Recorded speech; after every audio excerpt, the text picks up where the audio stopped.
Hi friends, welcome to Swathi Saviruchi. ಇವತ್ತು ನಾವು ತುಂಬ ಸುಲಭವಾಗಿ ಮತ್ತು ಬೇಗ ಮಾಡಬಹುದಾದ ಕ್ವಿಕ್ ರಸಮ್ ಮಾಡೋದು ಹೇಗೆ ಅಂತ ನೋಡೋಣ. ಬೇಕಾಗುವ ಪದಾರ್ಥಗಳು: 2 ಟೊಮೆಟೊ, ಅರ್ಧ ಟೇಬಲ್ ಸ್ಪೂನ್ ಮೆಣಸು, ಅರ್ಧ ಟೇಬಲ್ ಸ್ಪೂನ್ ಜೀರಿಗೆ, ಗೋಲಿ ಗಾತ್ರದ ಹುಣಸೆಹಣ್ಣು, 2 ಕಡ್ಡಿ ಕರಿಬೇವು, 8 ರಿಂದ 9 ಎಸಳು ಬೆಳ್ಳುಳ್ಳಿ. ಮಾಡುವ ವಿಧಾನ: ಮೊದಲು ಒಂದು ಮಿಕ್ಸಿ ಜಾರಿಗೆ ಮೆಣಸು, ಜೀರಿಗೆ, ಹುಣಸೆಹಣ್ಣು, ಕರಿಬೇವು, ಬೆಳ್ಳುಳ್ಳಿ ಹಾಗೂ ಟೊಮೊಟೊ ಹಾಕಿ ತರಿತರಿಯಾಗಿ ರುಬ್ಬಿಕೊಳ್ಳಿ. ಈಗ ಸ್ಟವ್ ಮೇಲೆ ಒಂದು ಬಾಣಲೆ ಇಟ್ಟು ಸುಮಾರು 2 ಸ್ಪೂನ್ ಎಣ್ಣೆ ಹಾಕಿ ಕಾಯಲು ಬಿಡಿ.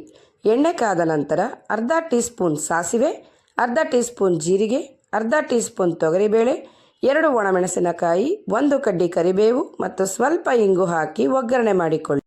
ಈಗ ರುಬ್ಬಿದ ಮಸಾಲೆಯನ್ನು ಬಾಣಲೆಗೆ ಸೇರಿಸಿ. ಇದಕ್ಕೆ ಅರ್ಧ ಟೀ ಸ್ಪೂನ್ ಅರಿಶಿನ, 2 ಸ್ಪೂನ್ ಬೇಳೆ ಸಾಂಬಾರ್ ಪುಡಿ, ರುಚಿಗೆ ತಕ್ಕಷ್ಟು ಉಪ್ಪು ಮತ್ತು 1 ಲೋಟ ನೀರು ಸೇರಿಸಿ ಮಿಕ್ಸ್ ಮಾಡಿ ಬಾಣಲೆಯ ಮುಚ್ಚಳವನ್ನು ಮುಚ್ಚಿ ಸುಮಾರು 10 ನಿಮಿಷ ಮಧ್ಯಮ ಉರಿಯಲ್ಲಿ ಬೇಯಲು ಬಿಡಿ. ನಂತರ ಮುಚ್ಚಳ ತೆಗೆದು ಕುದಿಯುತ್ತಿರುವ ರಸಂಗೆ ಸಣ್ಣಗೆ ಕತ್ತರಿಸಿದ ಕೊತ್ತಂಬರಿ ಸೊಪ್ಪನ್ನು ಹಾಕಿದರೆ ಬಿಸಿ ಬಿಸಿಯಾದ quick rasam ready to serve. ಈ ರಸಮ್ ಬಿಸಿ ಅನ್ನದ ಜೊತೆ ಅಥವಾ ಚಳಿ ಜ್ವರ ಬಂದ ಸಮಯದಲ್ಲಿ ಕುಡಿಯಲು ಕೂಡ ತುಂಬ ಚೆನ್ನಾಗಿರುತ್ತದೆ.